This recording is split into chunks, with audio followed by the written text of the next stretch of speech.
बरपा। अब हिंद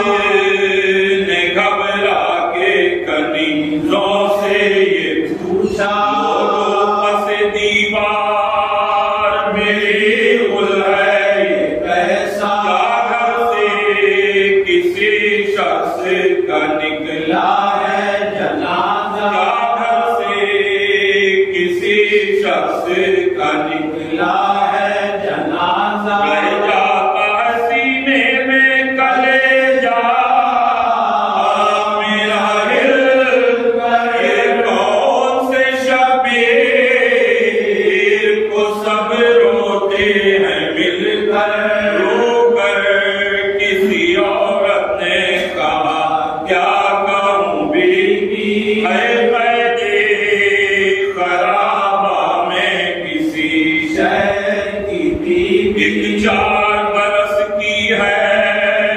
उन्हीं लोगों में बात कहते हैं कि बाबा से निहायत वो हिली थी। कहते हैं कि बाबा से निहायत वो हिली थी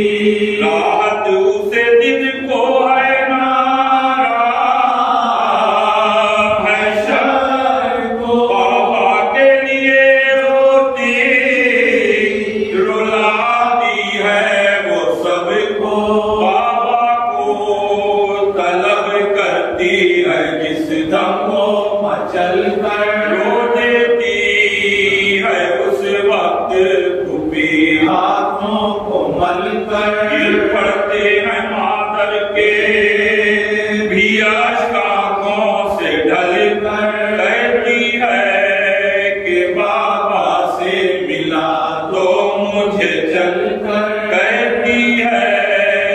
कि बाबा से मिला तो मुझे चल कर दीदार पिदर उसको दिखावे कोई क्यों कर बाबा तो हुआ बदले मिलावे कोई क्यों कर माँ कहती कि मुझे बेवा को